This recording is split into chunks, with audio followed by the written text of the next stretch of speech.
is embargoed until it's finished, so nothing live, and then we'll move into the section for the written. So, Ben, if you want to get started. Lovely, thank you very much. Good afternoon, Brendan. Hi, good afternoon, Ben. Pretty obvious place to start, I guess, in terms of your squad and the number of players you've got available. I know you've struggled with a lot of issues in recent weeks. Where are you at today? Do you have any more players back, do you think, for the weekend? Yeah, we've got a number of players returning, which is really good news for us. So yeah, we're in a much better place than what we were in the previous game. Can you give us some names as to players who are available that perhaps weren't previously? Yeah, we got Patson Daka is back. Luke Thomas will be back. Kagler Soyuncu will be back. Kieran Jusbury Hall. And James Justin, which is great news for us, will be available and maybe not to start, but he's back into the squad again. How much easier does it make your life to have so many more players to be able to call upon this week? Well, clearly, it does make it a lot easier. I think over the last couple of games, I think according to the rules, in the FA Cup game, the rules are different to the Premier League. So in the FA Cup, you have to play, of course, under 23s and under 18s, and that's what we did do. And of all the other games, we've been trying to put out a team and a squad that can be really competitive. In the game against Everton, according to the rules that are now stipulated by the Premier League, you have to have 13 players and a goalkeeper, and we didn't have that.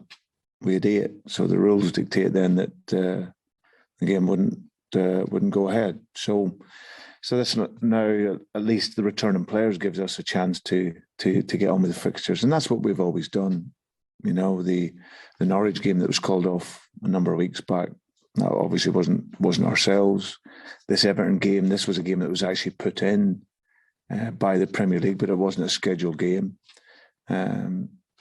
Man City, Liverpool, these are games because we want to play games. But hopefully now we can get some players coming back, which thickens the squad and allows us to push on now. On Patson Daka coming back, obviously that'll be welcome news given the absences you've had, particularly in that central striker role. But in an ideal world, would you have perhaps introduced him gently to the team rather than, I would imagine, he's in line, is he, to possibly start this weekend? No, not at all. He's a player that he's come in with experience. He's a young player that we will see improving and developing over the coming years. But I've been delighted with the impact he's made in European games. He was getting some starts to gain his confidence. It's a new league, so he's adapting to the style and the intensity and the physicality of the Premier League. But he's coped really, really well, and every time he's played, he's looked really dangerous. So no, there's no hardship to be playing him. But of course, when we have Jamie and Kelechi, there's 2 other fantastic strikers there as well. You must have been impressed with Kelechi's goal, I'm sure. Watching from afar, that was some strike, wasn't it? Yeah, it was a brilliant strike. I thought Nigeria looked really good. Looked really structured in the game, good organisation, and you can see the players of quality they have in the team. And Kells has proven over this last 12 to 18 months that he can score goals. So great spin and finish, and delighted for him. Before I finish, I will ask you a couple on transfers, if I may. Any movement there? Any news from your side with regards to bringing any players to help you there at Leicester for the rest of the season? No, nothing imminent at the moment. It's obviously clearly a window where it's a difficult one for us, so there's never going to be many players coming in. But of course, I mentioned a pressing need to get some reinforcements at the back, some of the players out. So that's something that the club is ongoing, looking at. But it's also important to bring in the right profile of player as well. We don't just want to take in a player just for the sake of it. It has to be someone that can fit how we work, and that's something that the club are looking at. There's been some suggestion that some clubs might be looking at Yuri Tielemans as his contract enters towards the end of where it finishes. Is there any chance, any amount of money that a club could offer you in this window for him to go?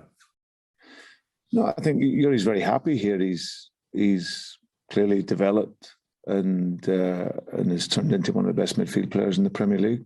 So clearly, with a player of that quality, with the length of term he has on his contract, that's always going to be of interest. But But I can't worry about that. I know he's happy. I know he's very concentrated and focused, and we hope before his contract ends that he would sign a new deal. But if he doesn't, I'll continue to work with him. He continues to be super committed, brilliant professional, and like I say, I have no concerns about Yuri at all. And just one final one before I do pass on. I'm sorry for taking up so much time, but I just wanted to get your thoughts on Filip Coutinho coming back to the Premier League, given the fact that you obviously managed him and he had such great success with you during his time at Liverpool. Yeah, an amazing player and a great guy. Yeah, I remember bringing him when we brought him in at 19. I'd seen him as a young player. We'd hoped to get him to Chelsea, but he'd already agreed he was going to Inter Milan, and then we were able to, at 19, bring him in then. And I think at the time people thought maybe there was a question mark over his physicality, but he'd proven in his time at Liverpool and his development what a fantastic player he was. Very humble guy. And I have to say, I was so surprised that it hasn't quite worked out for him at Barcelona, because I think if there was a player in a club that maybe were aligned, it was maybe those two. But sometimes the environment's maybe just not right for whatever reason. And Filip's a player that it's all about the environment. If he feels that love and he feels that responsibility, then he'll thrive. So I'm sure he'll do really well for Stephen. He's, like I said, he needs to get back playing again regular. He's shown in the Premier League he's a top player, and he'll look to return to that level. Thanks, Brendan. Cheers, Ben. Thank you. Thanks, Ben. We'll go to Mark from Premier League. Hi, Brendan. Just looking at Burnley, excuse me, how big a blow is it going to be for them seeing Chris Wood disappear to Newcastle? Yeah, I'm sure it'll be disappointing for Sean. He's done some great work with all those players at Burnley over a period of time. But it looks like Newcastle have activated a clause, and as a manager, there's nothing you can do about that. You know, if it's in the contract and a club triggers it, then if he wants to go, then he can go. So no, he's been a very good player for Burnley, and he'll probably look to do the same role at Newcastle. How much of a test is it of a manager when you lose a key player, probably at quite short notice, not necessarily expecting them to go out the door, and you have to sort of revolutionise the way that you're going to play, I guess? I don't think you need to do that. You just, Sean and his staff will have always, people in the pipeline behind the scenes. We had it here, but when Harry left in my first summer here, and then we had Ben leave. So you just have to adjust. It's always difficult when you lose top players, but you're looking to the next one to come in and grow and develop from there. So, but yeah, if you have someone who's a key player in your team, of course, it's always a disappointment, because it's not just the player, it's the personality around the place as well. I think now we've got Christian Fuchs, who left here, and Wes Morgan in the summer, and I miss them as people as much as players, because they were good guys, great to have around. They set a standard. So it's as much the person you miss as well as the player. And Chris being there for a few years, he's been very important for Burnley, and I'm sure he'll do a great job for Newcastle. But Sean and his staff, they've done a brilliant job at Burnley, and they'll be looking at the next one to bring in. Are you a bit surprised? I know they've got quite a few games in hand, but their position in the table at the moment, does it surprise you to see them there? Listen, the nature of the league this season is that there's teams that have played more games than other teams, so it's hard to gauge. I can only look really at performance, and I seen them recently play. They lost against Manchester United, but I thought a lot of the game they were very good in. So, and of course they've had injuries as well. But you can't doubt the mentality of the team. They're a very difficult team to play against. You can't doubt Sean and the work that he's done there, which has been incredible. So you always have to prepare against Burnley for a tough game. Thanks, Brendan. Thanks, Mark. Thank you. Thanks, Mark. We'll go to Jason Bourne from TalkSport. Thanks, Johnny. Afternoon, Brentford. I've done that before, haven't I? Brendan, that is your Brentford. name. They're going to hammer me later for that. That's fine. That's okay. Just quickly on James Justin, we saw he came through the under-23 game against Chelsea last week. Obviously, great news to see that he could be back involved this weekend. How is he? How did he actually come through that game? Because I think we've seen a few details on it. Yeah, he's came through very well. I think it was just initially getting that first appearance in and pulling the kit on again. So, yeah, he felt good in the game. Obviously, 45 minutes. He's trained very well. He's looked very strong in training. And, yeah, we feel that he can now start to be sort of drip-fed into the games. So he should be available for the squad. We'll take a final look at him tomorrow and just get the reaction from him. But he's training very well, and to have him back is just such a huge plus for us. And that's why the second part of the season, we get some of our players back, we can hopefully end up having a really good second part. But he's he's a player that's been a big miss for us in so many ways. So to have him back, it's going to take a little bit of time. Haven't been out for so long, but over the course of the second part of the season, I'm sure he'll get back to his level. What's it like for a player like that mentally to come back into the first team environment and potentially getting out on the pitch in a very competitive game on Saturday, knowing that, at the back of your mind, you've had this injury that, fingers crossed won't reoccur or anything else will happen? Yeah, I think those first steps back can be a little bit tentative, but he's a fully committed player, and I think you're always then looking to bring them back in when they are physically and mentally right. So he's trained very well. He's had a period out with COVID as well, so that disrupted his comeback as well. He was doing really well, and then he had to come out for a period of time, worked his way back again, and then just getting into the 23s game was a real good exercise for him. He's continued this week really strong, and he's a player that will really help our team. So we just got to make the right steps with him, and but delighted he's available. A player that has left the club in the last 24 hours or so, at least the announcement's been made about Filip Benkovic. Had a difficult time, obviously, at the football club, not starting many, if any, Premier League games at all. And of course, you knew him previously from his spell at Celtic. Why didn't it work out for him at Leicester, Brendan? I think for a number of reasons. I think when he came in, obviously, he was able to, he was a player that had been playing first team football, Filip, and he obviously then came out and came up to Celtic with myself, and he was absolutely outstanding. Picked up some injuries up there, so his availability was disrupted. He's then obviously had a period of loans that didn't quite work out for him, and I also think from a personal level it was very difficult. He had issues maybe back home that he felt he needed to deal with. So it was really difficult all around from a football and a personal perspective for Filip. And I think we both felt that he needed to break the cycle because it wasn't really happening for him here. There was people coming in and coming ahead of him. And I just think it was a fresh start, So now he's a good guy.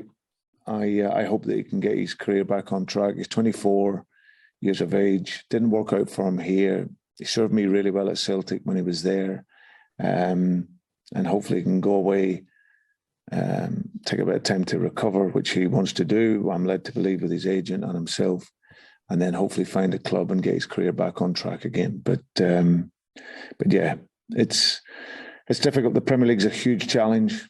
It's a difficult league to play in physically, mentally. And unless you are right in both those aspects, it can be very tough for you. So, but hopefully it's best for both clubs and he can go on and get his career going again. Yeah, the very best of luck to him. Just one final one from me. A little bit of criticism from one of our presenters regarding the postponement of games. You may have seen this, most notably against Everton. I wanted to give you the right reply to this. Now, there are rules in place, as you've already stated, about postponements. It's an option, obviously, there to be used by clubs if they want to use it. I'm just interested, though, what's the club's thought process on why you request postponements? Because I'd imagine it's because, for me, mainly down to player welfare, especially for those younger players. I'd imagine be one of the top reasons, and it's to protect them from being thrown in all at once. Is that the main reason for this?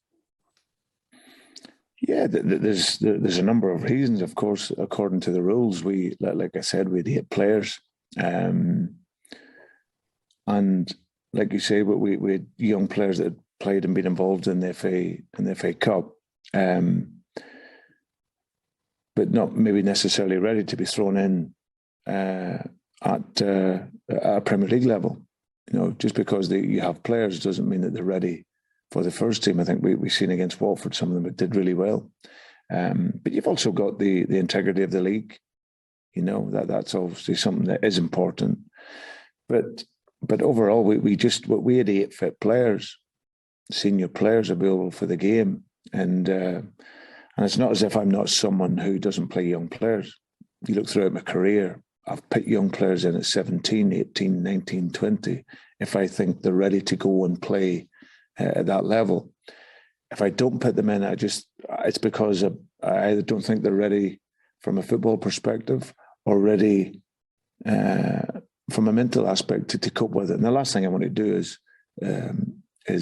curtail the career of a player, which, especially in the modern game, you get judged on an appearance now, and it can really affect you if it goes the other way. So the rules are there. We have to put in our squads anyway for every game. We have to send in a squad and where they're at from a medical perspective. And it was very clear that for a Premier League game, that's what we had. So this week has given us a chance to recover the players. We're still short as such, but we're returning players and we want to play football. So hopefully now we can continue with a run of games and look forward to the second part of the season. Thanks, Jason. Thanks, Jason. Go to Owen from BBC Radio Leicester. Hi, Brendan. Hope you're okay. Hi.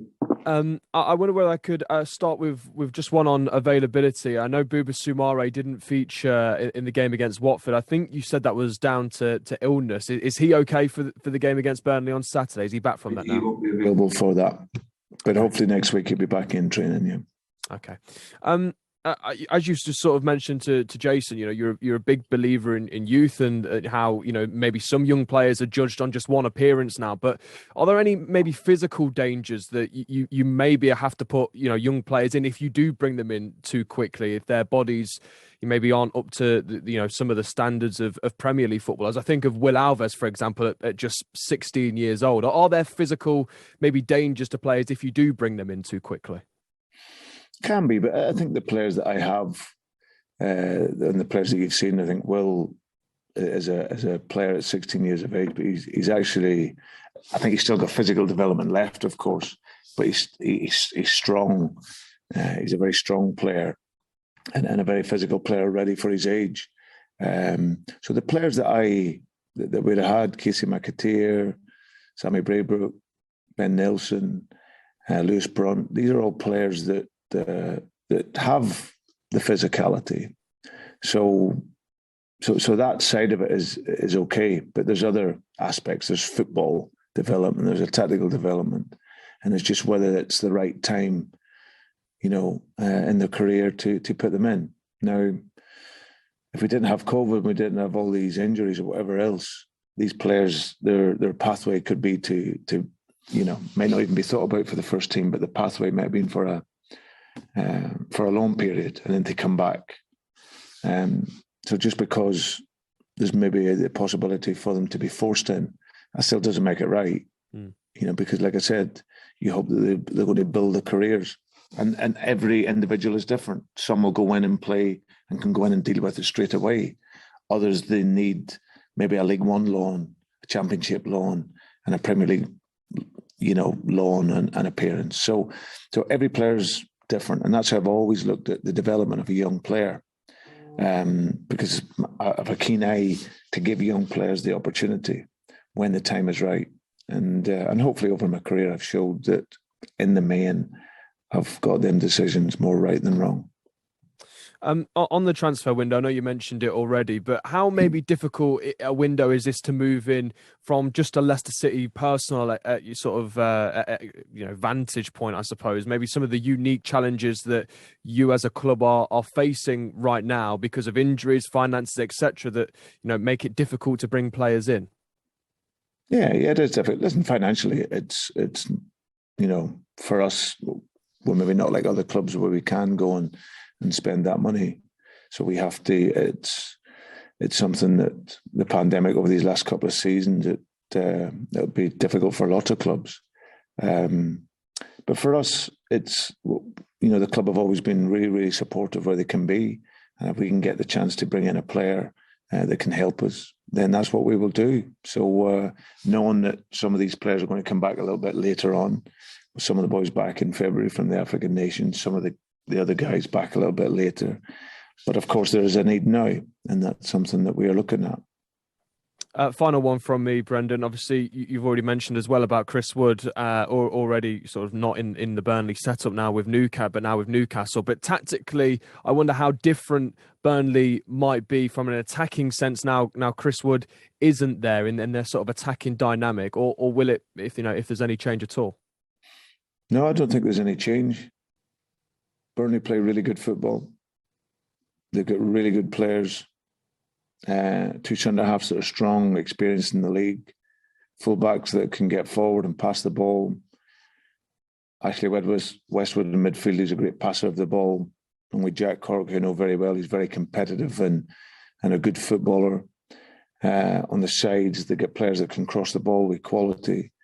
And up front, Chris Wood has left. But you get Jay Rodriguez, who's a fantastic player maybe not as big, but he's still a physical presence. And then maybe Aaron Lennon in behind or Vidra in behind. So the dynamic's still the same. They play a very flexible 4-4-2 system that passes the ball well, that competes, good in set pieces. So they don't need to revolutionise, like one of our guys said earlier. They will play how they play. And they have players. Chris Gaughan, of course, is a disappointment, but Sean will have the next one to come in, and then they'll play the same way, I'm pretty sure. Thank you, Brendan. Good luck on Saturday. Thanks, Sean. Thank you.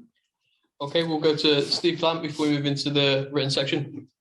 Thank you. Just two quick ones from me. Brendan, both FA Cup related. You talked a lot about, obviously, the reasons for not using some of those young players in the week. But I just wonder if on the training ground, having seen how well they did against Watford, that's given you a lift that you've got potential coming through in the very near future. Yeah, it was. I have to say, if Saturday, after the Liverpool game and after the game on Saturday in the FA Cup, if that was my last game as a football manager, I would have been so happy.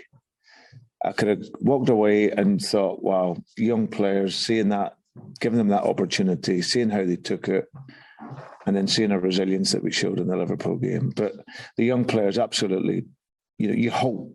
I'm always optimistic for players that I believe that if I'm putting them in, it's because I think they can do well, and they've trained and been around us enough to know the mentality. So to see them go in and play like Bronte, who I think had never played in front of 500 people before, to show how he played and see how he played was brilliant. Casey coming into the game as well, making an impact, creating a sort of pre-assist for one of the goals. And the other young guys, and obviously I felt for the two young guys that didn't get on because they've been training with us and working very well, but they have to be patient. Their time will come. And but no, the joy it gives you when you see I've always said that's, apart from winning, my top priority is always teaching and coaching and seeing development, and seeing young players come in and do great is obviously always pleased.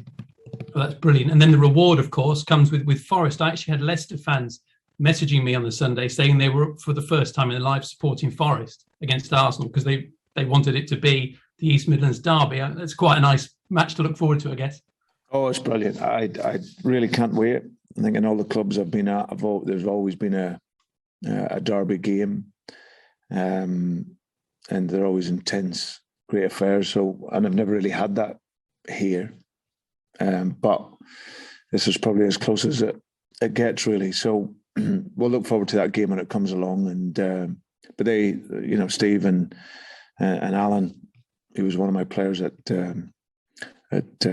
Swansea. They've done a great job since going in there. So it'll be a really tough game for us. But we'll look forward to that when it comes. Thanks, mate. Good luck against Burnley. Cheers. Thank you. Okay, thanks to our broadcast colleagues. We'll end that section there and lift